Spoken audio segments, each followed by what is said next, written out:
Ladies and gentlemen, the Vice President of the United States, JD Vance.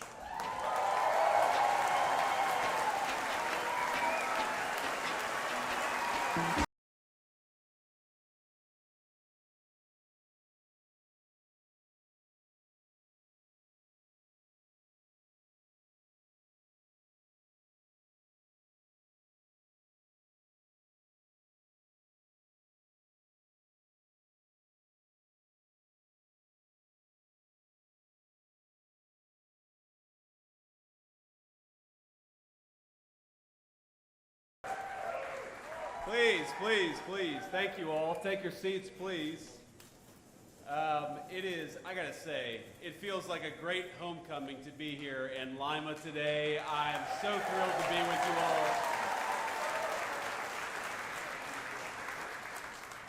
Now, I gotta say, my chief of staff, who's a great guy, he told me, thank you.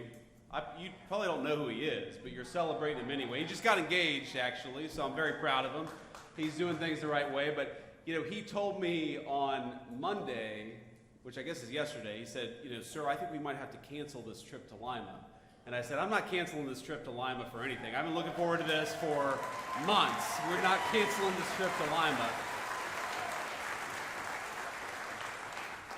And I don't know if you guys saw, but there's nothing going on in the news at all that would justify me canceling this trip to Lima. Why the hell would we cancel the trip to Lima, Ohio? It's a boring day in the White House, as you guys have probably seen. So let me offer a few words of appreciation. So I could probably thank half the people in this room, and I'm so thrilled to be with you this evening. And there are a few by name that I want to call out. So first of all, and I'm not even going to try to pronounce your last name, I never do, but Alex T., the great chair of the Ohio GOP. Thank you, Alex, for everything that you do.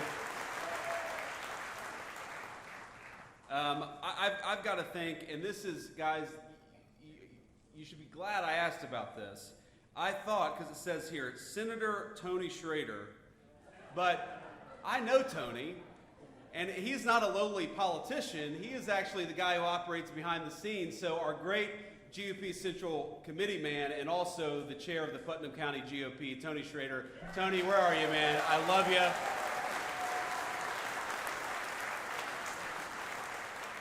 Hey, Tony's been so good to me from the very beginning, and I'm going to tell a little story here. That's what I'm going to do. You guys are going to be stuck here for 45 minutes of me telling stories. I'm just in such a good mood. Unfortunately, we've got these cameras back there, so I got to be a little bit careful. If I say something really stupid, somebody's got to stand up here and stop me before I embarrass myself in front of national TV here. But Tony Schrader was, when I decided to run for office the very first time, it was the Senate race back in Ohio in 2022. And so this is sort of early 2021 when I'm going around and giving speeches. I haven't even declared my candidacy yet, and Tony Schrader was actually backing somebody else in the primary. Now, Tony was backing a person who is a very dear friend of mine, Jane Timken, who's, I don't know if Jane is here, but Jane, hey Jane, how are you?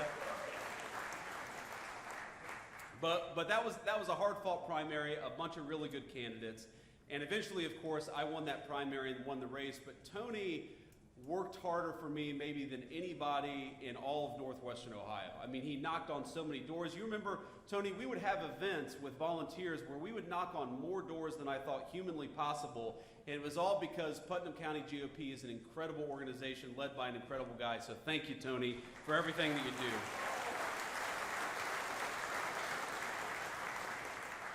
Of course, no thank you here is complete in Lima, Ohio without thanking our great Allen County GOP Chairman Keith Cheney, who has an incredible voice.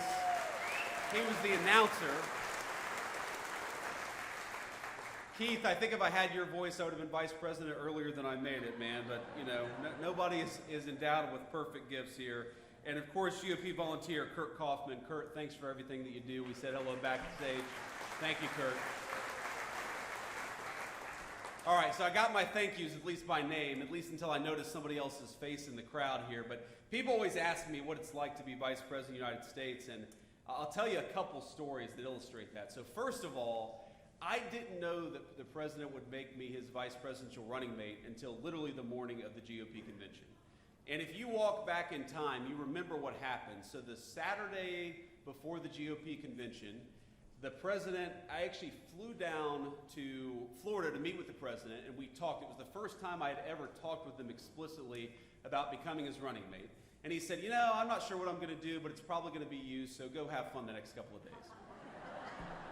How do you have fun the next couple of days when that's what the president tells you? And of course, so that evening he flew up to Pennsylvania to do a rally in Pennsylvania, and that was the famous moment where he turned his head and missed, I think what would have been one of the great tragedies in American history, not just a tragedy for him personally. And I really do believe, I'm a person of faith, I imagine most of you are too, I believe the hand of God prevented America from experiencing great national tragedy in that moment.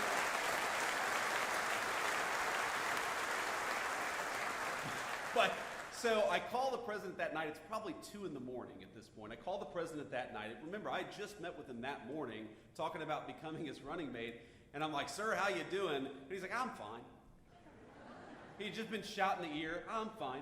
Nearly lost his life, but totally fine. He goes, how's it playing out there? And I'm like, Mr. President, I think it's playing pretty damn well, because if remember, he had that photo where he raises the fist iconically. And I said, I think that photo is going to go down in history as one of the great photos. And of course, I was right about that. So the morning of the convention, the morning he announces me to be his nominee, he calls me at around 11:45, and I'm not kidding you, I don't answer the phone. And I don't know what had happened. We had just landed in Milwaukee. We've got 3 little kids. It was a hot day. We were trying to get through all the security to get to our hotel room. I don't know what happened. So I call him back 15 minutes later, and he answers the phone, and he says, JD, you just missed a very important phone call. I said, yes, Mr. President. And he said, I'm going to have to select somebody else now. And of course, my heart stops, and I think he's actually going to do it. But then he asked me to be his running mate. He actually talks to my son, and the rest is history, right? The rest is history. So that's the first story. The second story that I'll tell you is we've probably been in the Oval Office for all of 10 days. And I'm sitting there, and we have a phone call with a foreign leader. I won't mention who. And it's a tough phone call. There are some tough issues that we have to work through with this foreign leader. And he asked me to come sit behind him at the Resolute desk so that if I need to say anything, I can just speak directly into the speakerphone. And it's early in the administration, so there's not a whole lot in the Oval Office yet. And there's this sort of wooden box with a red button sitting on the Resolute desk. And I think to myself, that's probably not a button that you want to press, right?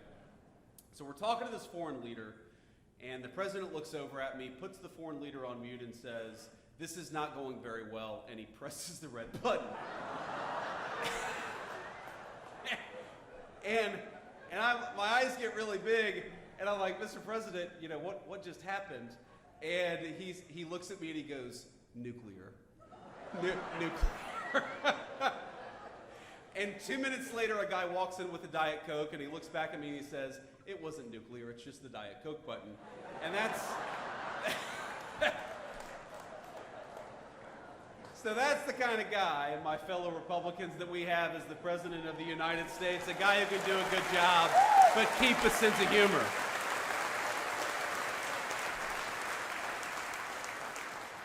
And I've learned a ton, even in 130 days, 140 days, however long we've been in office. I think I've learned more, I've had more on-the-job training than I think any person in the history of having a job for all of about 5 months, because the thing that I've learned about the President of the United States, and I guess I kind of knew this a little bit, but I've really learned it seeing him interact with foreign leaders, with congressional leaders, and just doing the job of President of the United States is what makes the President so successful is he has the best instincts about people of anybody that I've ever seen in my life. He knows when somebody is selling him a load of BS. He knows when he's making progress, when he needs to cut something off. He knows when he's dealing with somebody that he can trust, and he knows when he's dealing with somebody that he can't trust. And I think if you think about everything that comes across the president's desk, I mean, just on, I guess this is yesterday, on Monday alone, the President of the United States, of course, we were trying to figure out what we were doing with the Israel-Iran situation. Of course, we had just launched the wildly successful attack that destroyed the Iranian nuclear facilities in Fordo and elsewhere. Thank you. But we know the Iranians are going to counterattack, and we're kind of trying to figure out, is it going to be a real counterattack, or is it going to be something more symbolic, more face-saving? He's dealing with congressional leaders about the one big beautiful bill that cuts taxes on overtime, cuts taxes for tips. Thank you. Really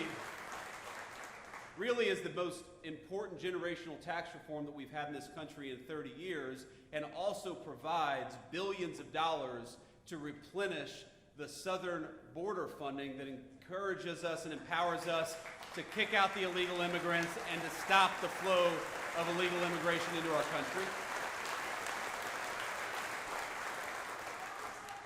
So we're doing all these things, and that's just one Monday at the White House, and there's no person that could possibly, read all the briefing materials, the tens of thousands of pages of background on all this stuff. But what you need in that Oval Office is you need somebody with good instincts. You need somebody who can tell when a person is negotiating on behalf of the American people, and you need somebody who knows when they're negotiating against the interests of the American people. And I'll tell you, you do not want to be a person in Donald Trump's Oval Office who's negotiating against the interests of the American people, because they'll throw you the hell out and tell you exactly what he's going to do.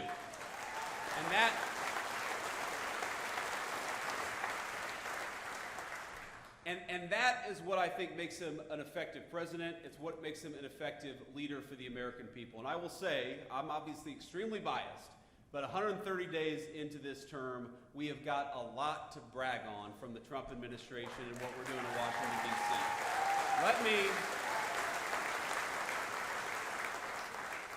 Let me run just through a few of the ways in which the Trump administration has been wildly successful. Let me start with the thing that is, of course, in the news.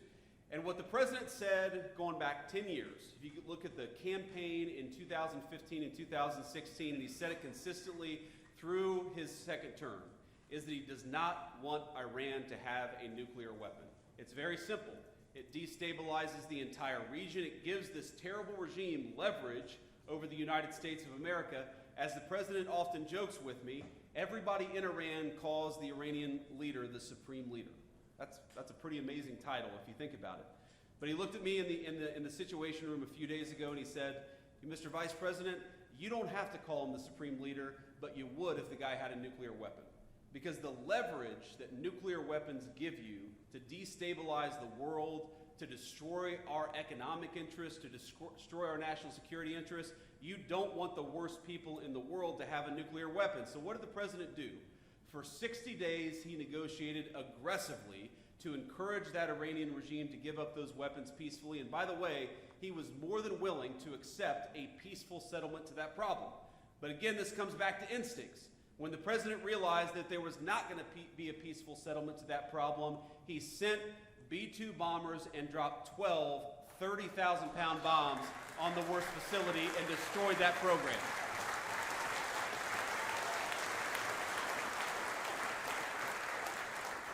And I think there are a lot of Republicans, by the way, I count myself among them, who after the past 25 years, they don't want to get involved in another long-term, protracted Middle Eastern conflict. We all saw what happened with Iraq and Afghanistan. And so what I call the Trump doctrine is quite simple. Number one, you articulate a clear American interest, and that's, in this case, that Iran can't have a nuclear weapon. Number two, you try to aggressively, diplomatically solve that problem. And number three, when you can't solve it diplomatically, you use overwhelming military power to solve it, and then you get the hell out of there before it ever becomes a protracted conflict. That is the Trump doctrine.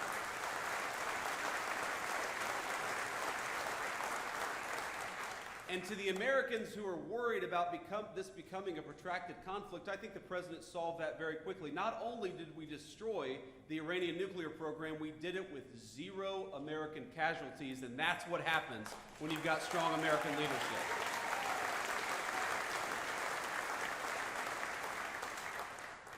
Now let me talk to you about something else.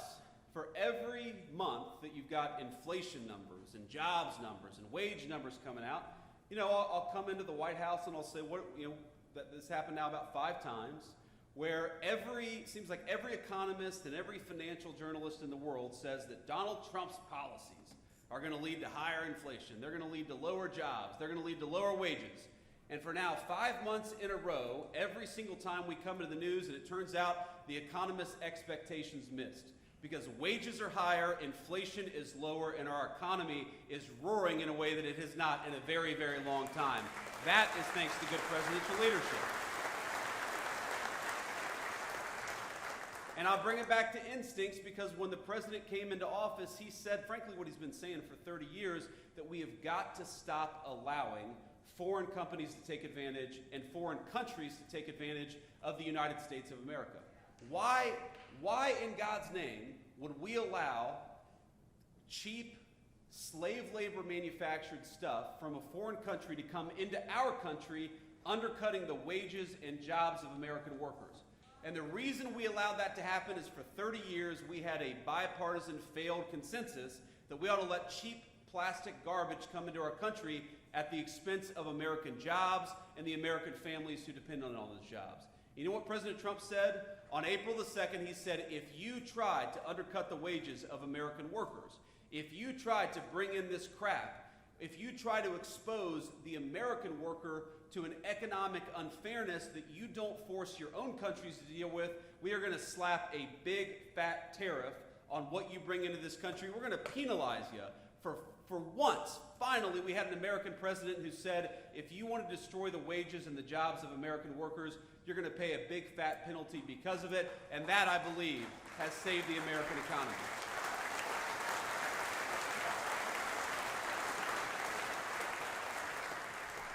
If you want to undercut American steel, you're going to have to pay a tariff. If you want to undercut American auto workers, you're going to have to pay a tariff.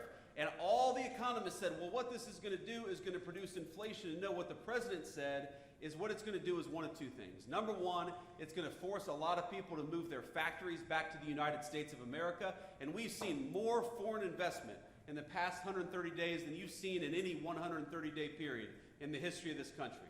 Or, he said, what it's going to cause is these foreign countries are going to open up their markets to American manufactured goods. Because here's the crazy thing. You go to Germany, you go to Japan, you go to South Korea. Some of these countries, by the way, are very important allies of ours, but how many American-made automobiles do you see on the streets of these foreign countries? Very often, zero. But we allow all of these countries to come in and do business on our shores. Well, the deal is fair trade. If we're going to let you do business in the United States of America, you damn well let us do business in your country, because that's how we create prosperity for American workers.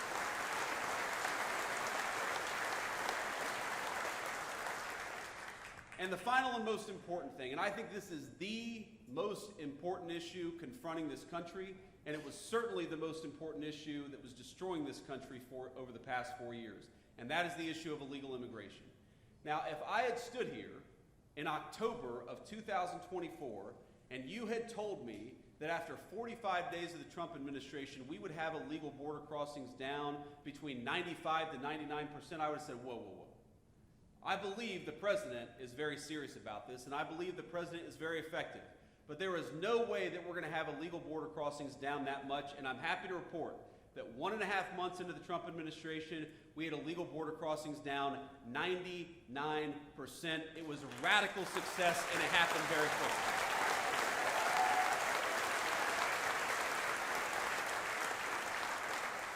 And I believe, ladies and gentlemen, that saved the United States of America, because we know exactly what the Democrats, not because we had to read their minds, but because Democrats would go out and say that what they wanted to do with those 25 million illegal aliens is give every single one of them the right to vote and turn them into permanent wards of the Democratic Party.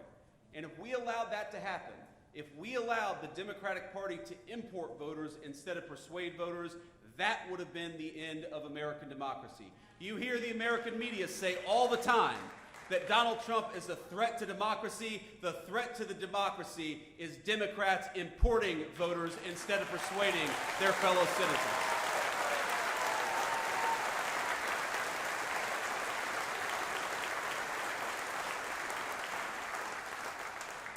And now we have largely solved that problem.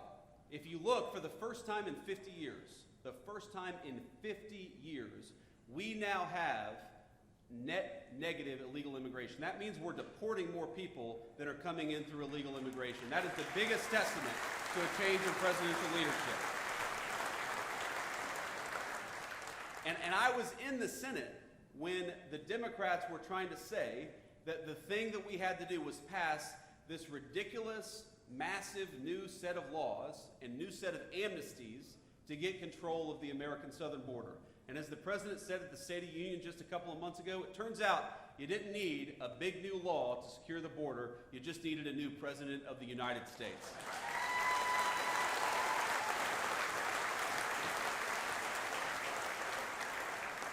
So we've done all these things with effective presidential leadership, and of course we've got a lot of good guys in Washington, D.C. who are working very hard. And I want to give a shout out. I don't believe that they're here. I actually believe that John Houston and Bernie Moreno, hopefully they're in Washington, D.C., working on the big, beautiful bill. They're doing a great job. And we are lucky in the state of Ohio to have great political leadership across the board.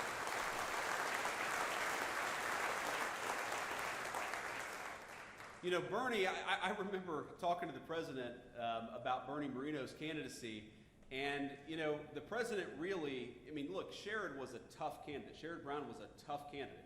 He always did better than national Democrats, and the president himself was a little skeptical that anybody, and we had a lot of great candidates running in that race, the president was skeptical that anybody could beat Sherrod Brown. But I think what we showed him in the Ohio GOP is that while we had a reputation for a very long time as a purple state or even a blue state, thanks to the hard work of people, many of whom are in this room, I think Ohio is now solidly red. It's going to stay red for a very long time.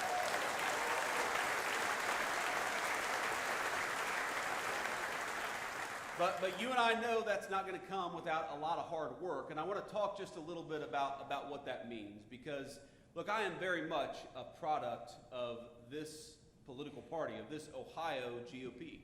I would not be where I am without it. I believe, in fact, the first time that I've driven on 75, and I've got my Midi purple tie, Middletown Middies, our color's purple here. I wore it in honor of the Middletown Middies. The first time that I've driven on I-75, I'm pretty sure as vice president, was to come to the Lima GOP event here today. And I think about the number of times, thank you, Keith, the number of times that I've driven up and down Interstate 75 as a kid when I was working at a tile warehouse delivering tiles to Findlay, Ohio, or as a Senate candidate who was trying, showing up and speaking to groups of 12 people trying to earn votes. I think that what is so great about the Ohio GOP is that we really are strong top to bottom. We've got great candidates running for statewide office, but we've got I see a lot of young people here, many of whom are getting involved in politics for the very first time. And I got to tell you, I've lived a very blessed life in politics. The president, he always gives me a little crap about this. He says, JD, you came out of nowhere, you were a senator, and then all of a sudden you were the vice president of the United States. I don't think anybody has had that much success in politics except for me. That's what the president always said. I was like, thank you, sir. I guess I'm the second, he always calls me the second most upwardly mobile politician because he was the first. He came from no politics to president of the United States. So, but the thing is, you don't get people who run for political office without cultivating talent and cultivating the grassroots and actually encouraging people to get involved at every level of government. There's a lot of important stuff that we're working on at Washington, D.C., but there's a lot of cool stuff happening right here in Allen County, Ohio. There's a lot of important stuff that are happening at the State House. And frankly, a lot of the great political leaders of the future are going to learn from the political leaders of today at the Ohio State House or at the federal Capitol in Washington, D.C. The first exposure I ever had to politics was actually as a page in the Ohio Senate when I was a student at Ohio State University. That was the first time I had ever been exposed to the American political system, working for a great state senator by the name of Bob Schuler from southwestern Ohio. And I'm sure a lot of you remember Bob Schuler. He was a good guy. The first person who taught me how to respond to a constituent was Bob Schuler. The first person who taught me how to write a good letter and to research an issue was Bob Schuler. And my point here is that what you guys are doing is cultivating the people who are going to run this country and lead this country for the generation to come. So this party is what makes America great. This party is what makes it possible for us to run good candidates and to win elections in the future.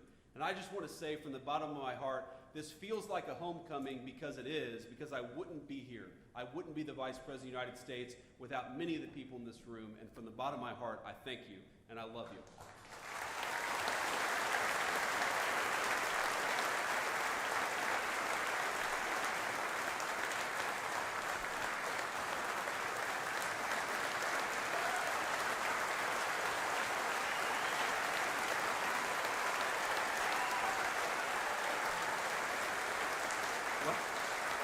Thank you.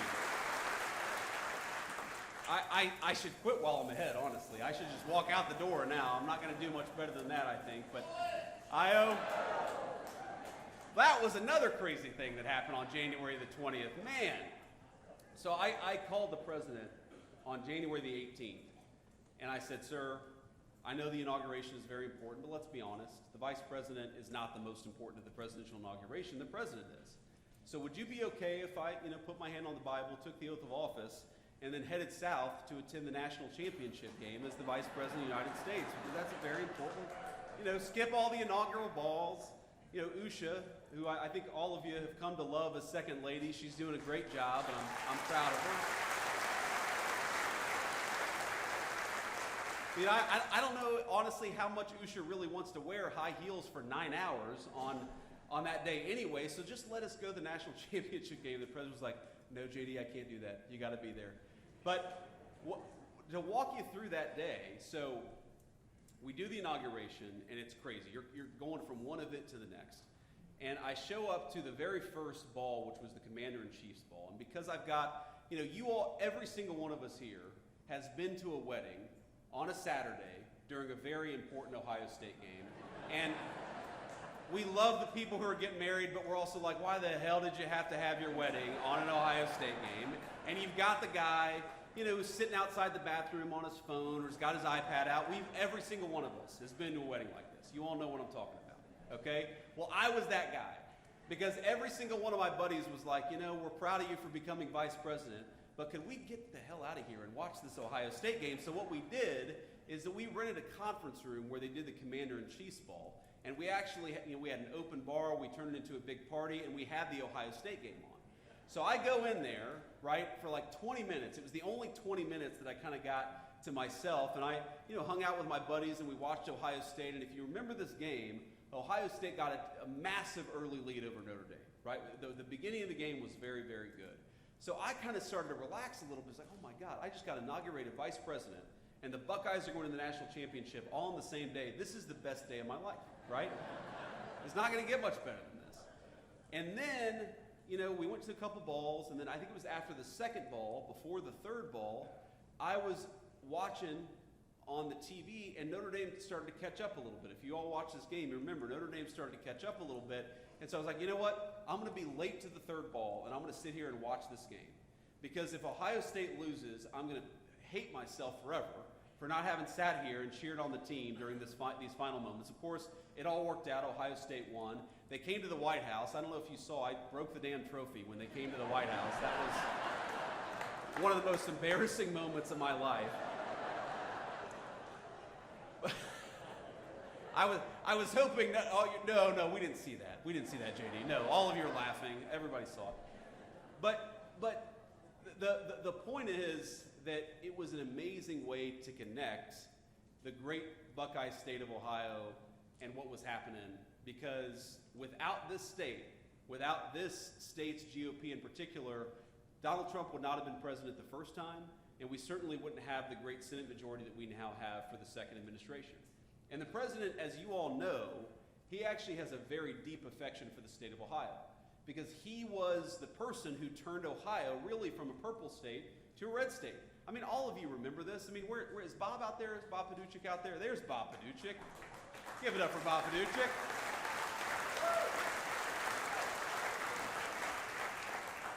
But back in the day, there was this idea that all the polls even, right, Bob? At least all the public polls were saying that the president was going to lose Ohio, and then he won Ohio by 8 points. And of course, he won it by a much bigger margin the second and third time around. But he recognizes that what this state represents is hardworking, patriotic Americans who feel abandoned by the Democratic Party, and the Republican Party is now the home for people who work hard, who play by the rules, who want to live in safe communities, and just want a government that looks out for their interests and no one else's interests. That's what this party is ultimately all about.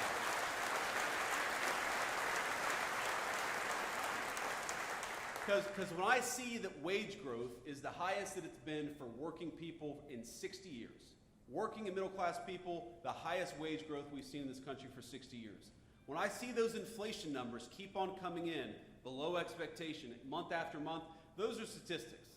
And those are numbers that, of course, we celebrate. But what I remember is a woman I met on the campaign trail, and you all are going to hate me, but she was actually from Michigan.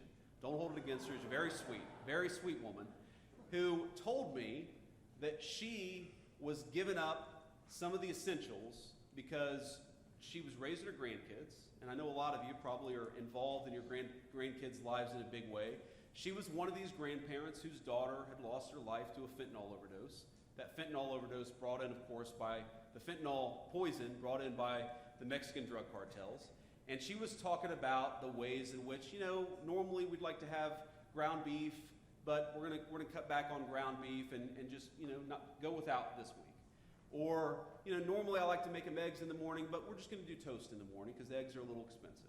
And she walked me through all the ways in which, because she was taking care of kids she hadn't anticipated, and because grocery prices were going up so much under the Biden administration, that she was struggling financially in a way that she never had in her entire life. And I thought about the common thread that tied together this woman's suffering to the political leadership in Washington, D.C. First of all, why was her daughter gone in the first place? Because our leadership decided that we were going to let illegal Mexican drug cartels bring this poison into our country in the first place. That was the first way our leadership failed her. The second way our leadership failed her is with economic policies that made it so unaffordable that she gave up eggs and decided that she was just going to have her grandkids eat toast. The third way that this country had failed her is because the education system, where she just wanted to send her grandkids to learn reading, writing, and arithmetic, she was terrified that they were falling behind, that they were learning, if anything, propaganda from political activists instead of the basics that would help them get ahead in life and eventually have a good career to be able to provide for themselves. At every step of the way, the previous administration had failed this woman, and I could see it in her eyes, the American dream, this very idea that the next generation is going to be better than the generation that came before it. She was losing faith in that American dream. Now, I haven't talked to that woman since we were elected. I haven't talked to that woman since the campaign stop where I met her probably 7 or 8 months ago. But when I see that energy prices are lower, when I see that illegal immigration is down, when I see that fentanyl overdoses are down, when I see the president under his leadership, we're arresting Mexican drug cartel members at record numbers. What I see is an Ohio Republican Party and a national Republican Party that is fighting successfully for the American dream.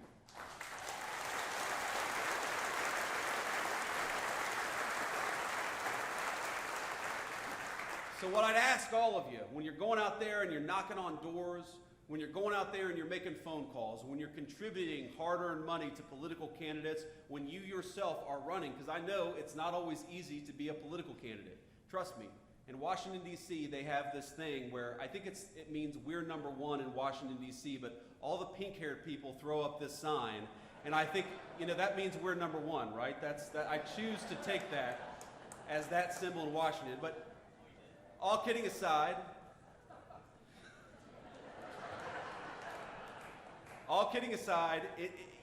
sometimes this job of politics is inspiring, and sometimes it's hard work.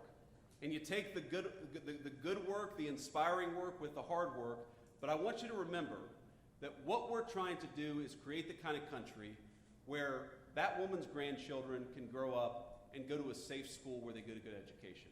We're trying to create the kind of economy where those grandkids, if they work hard and play by the rules, can provide for their family, with a dignified, high-paying job. We're trying to create the kind of country where that woman knows that her leadership cares more about her and her family than they do about Mexican drug cartels. We are trying to create the kind of country where the American dream is alive and well. We're off to a good start. Thank you for all you've done to help us. God bless you guys. Thanks for watching the ABC6 News YouTube channel. Bringing you breaking news, stories, sports, and original content throughout Central Ohio. Make sure to like and subscribe so you don't miss out. ABC6 News is on your side.